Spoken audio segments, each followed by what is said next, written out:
Good morning प्यारे बच्चों, मैं हूं आपके एजुकेटर पूर्णिमा सिंह। तो चलिए स्टार्ट करते हैं। आज की वर्कशीट नंबर 5, सब्जेक्ट है आपका सामाजिक विज्ञान और हम पढ़ रहे थे संसाधन। ठीक है, संसाधन आपका ये ज्योग्राफी का चैप्टर है। तो बच्चों देखो, संसाधन क्या होते हैं। मैंने पिछली वर्कशीट में बताया था कि कोई भी ऐसी वस्तु जो हमारी ज़रूरत को पूरा करती है वो संसाधन होती है। ठीक है, तो अब जो संसाधन होते हैं उनका हमें संरक्षण करना चाहिए। अब संरक्षण का क्या अर्थ होता है? संसाधनों का सावधानी पूर्वक उपयोग करना एवं एवं इन्हें फिर से बनने के लिए समय देना। ठीक है, क्योंकि संसाधन सीमित है इसीलिए संसाधनों का संरक्षण अति आवश्यक है।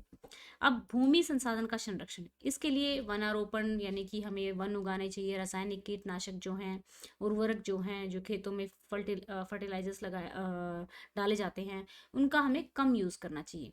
अतिचारण पर रोक यानी कि बहुत ज़्यादा जो चराए जाते हैं पशु, उन पर रोक लगानी चाहिए।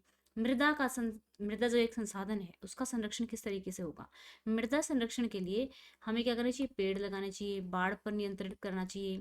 ठीक है, अतिचारण पर रोक लगानी चाहिए, सीढ़ीदार खेत बनाने चाहिए, शियावर्तन यानी कि बारी बारी से फसलों को बोना चाहिए। ऐसा नहीं कि हर बार सेम फसल बो रहे हैं। तो जो फसल होती है ना, बार बार अलग अलग बोने से क्या होता है, हमारी उपजाऊ शक्ति जो होती है मिट्टी की बढ़ती है।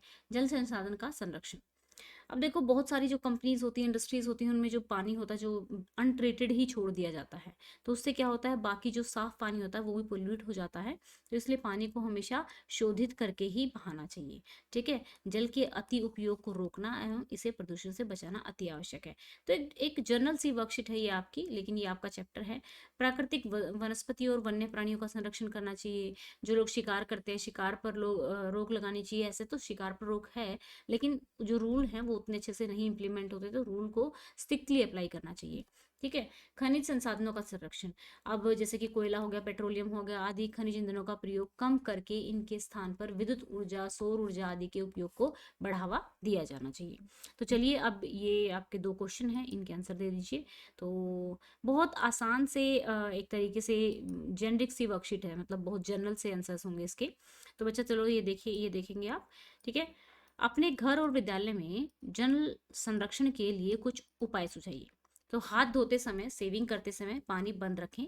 शावर की जगह बाल्टी में पानी भरकर स्नान करें। पानी लीक की जानकारी दें, मतलब अगर पानी लीक हो रहा है तो किसी प्रॉपर अथॉरिटी को स्कूल में बताएं कि उस वाले टैप में से जो है पानी लीक हो रहा है, ताकि वो उसको ठीक कर सके, पानी वेस्ट होने से बच सके।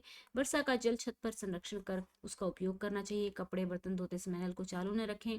जो भी आपको अच्छे लगते हैं वो पॉइंट आप इसमें से लिख सकते हैं। पानी के उपयोग और पानी की बचत पर स्कूल में रंगीन पोस्टर बनाकर पानी के महत्व के बारे में बताना चाहिए।